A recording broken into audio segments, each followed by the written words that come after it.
मेरा आग्रह होगा बिहार कांग्रेस के पूर्व अध्यक्ष और छात्र नेता के रूप में अपनी अलग पहचान रखने वाले माननीय अनिल शर्मा जी से, अनिल शर्मा जी को पार्टी की सदस्यता ग्रहण कराएं।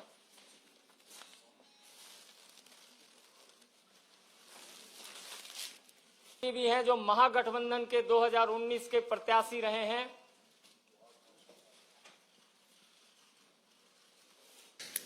आदरणीय विनोद तावरे जी, संजय मयूख जी, हमारे साथी गौरव बल्लभ जी, हमारे विश्वविद्यालय दिनों के साथी भाई उपेंद्र जी, उपस्थित सभी सम्मानित पत्रकार बंधुओं, आप सबको नमस्कार।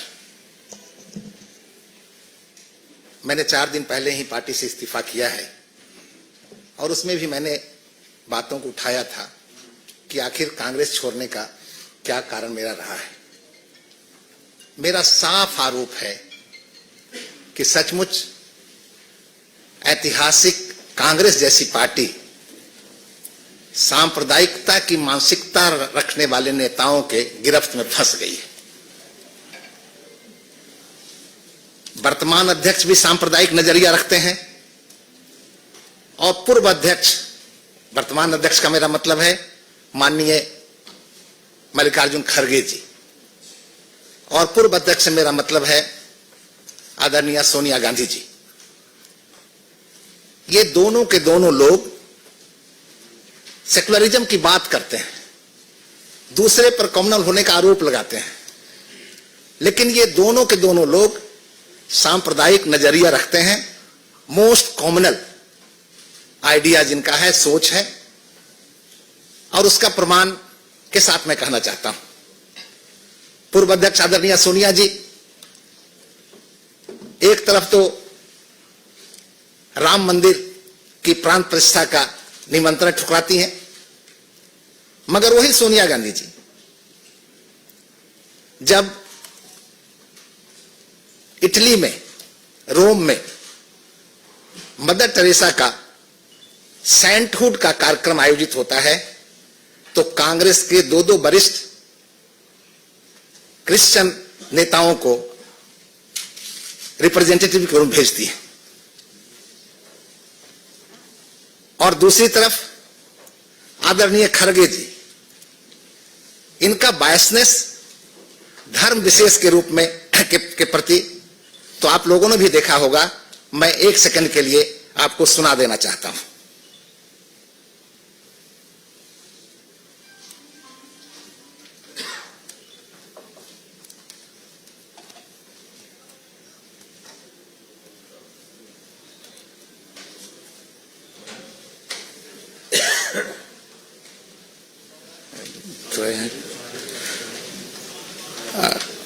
जिसमें उन्होंने कहा है कि अगर नरेंद्र मोदी का राज आएगा तो देश में सनातन का राज आएगा। 4.5 कदम नहीं चले और हमको पूछना क्या किए, और ऐसे मोदी जी को अगर और शक्ति मिलेगी देश में तो समझो फिर इस देश में सनातन धर्म और आरएसएस की हुकूमत आएगी। 4.5 और हमको पूछा क्या किया। इससे स्पष्ट है कि इन दोनों नेताओं की मनस्थिति कैसी है। मैंने कई सभाओं में सुना, आपने भी सुना होगा, राहुल गांधी जी कहते हैं कि हम विचारधारा की लड़ाई लड़ रहे हैं। मैंने जब गौर किया तो पाया कि सचमुच राहुल गांधी जी विचारधारा की लड़ाई लड़ रहे हैं, और मेरी समझ से सचमुच इस देश में 2 तरह की विचारधारा की लड़ाई चल रही है। एक विचारधारा सनातन को मिटाने की विचारधारा है, और दूसरी विचारधारा सनातन को बचाने की विचारधारा है। राहुल गांधी, कांग्रेस और ये तमाम लोग सनातन को मिटाने की विचारधारा को आगे बढ़ा रहे हैं, और निश्चित रूप से मुझे कहने में गुरेज नहीं कि भारतीय जनता पार्टी भारत की अस्मिता, भारत की संस्कृति को बचाने के लिए, साथ साथ देश की सेवा के साथ साथ सनातन को ही बचाने की विचारधारा पर काम कर रही है। मैं इस बात को मानता हूं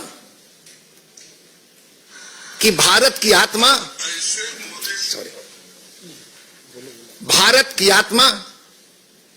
सनातन है। जिस तरह से शरीर से आत्मा निकल जाती है तो मानव शरीर निर्जीव हो जाता है, उसी तरह से दुर्भाग्य से कहीं भारत से सनातन का खात्मा हो गया तो भारत भी एक मृतप्राय देश जैसा रह जाएगा। और इसीलिए जब मैंने पार्टी से इस्तीफा किया तो मेरे सामने सवाल था कि क्या मुझे सनातन विरोधियों का साथ देना है या सनातन बचाने की जो लड़ाई लड़ रही ताकतें हैं उनका साथ देना है। और इसीलिए मैंने तय किया कि मुझे देश की सेवा के साथ साथ, समाज की सेवा के साथ साथ सनातन की भी रक्षा करनी है, सनातन की भी सेवा करनी है। और इसलिए मैं भारतीय जनता पार्टी में शामिल होने का फैसला किया है। मैं एक सनातनी हूं, जनेऊधारी सनातनी हूं। वैसा जनेऊधारी नहीं जो अपने कपड़े के ऊपर से जनेऊ पहनता हो। हमारे पास तो बाजाबता यज्ञोपवीत संस्कार के साथ मिला हुआ यज्ञोपवीत है। मगर आज देश में एक बड़े समुदाय को गुमराह करने के लिए जनेऊ भी धारण करने की बातें चलती हुई आप देखते हैं। पिछले दिनों राहुल गांधी ने अपनी यात्राओं में हर जगह कहा कि मैं मोहब्बत की दुकान लगाना चाहता हूं। जो शांति प्रिय लोग हैं, जो प्रेम मोहब्बत से रह रहे हैं, उनको तो मोहब्बत की दुकान की जरूरत नहीं है। मोहब्बत की दुकान तो उनको चाहिए जो नफरत की मानसिकता से जी रहे हैं और दूसरे की शांति को भंग कर रहे हैं। निश्चित रूप से अगर राहुल गांधी जी को लगाना चाहिए मोहब्बत की दुकान तो जम्मू कश्मीर जैसे राज्य में लगाना चाहिए, जहां नफरत की मानसिकता रखने वाले लोग वहां के शांति को भंग कर रखे हैं। और इसलिए हम मानते हैं कि देश में सुख समृद्धि बढ़ाने के लिए जो नरेंद्र मोदी जी के नेतृत्व में भारतीय जनता पार्टी काम कर रही है, वो ऐतिहासिक काम कर रही है।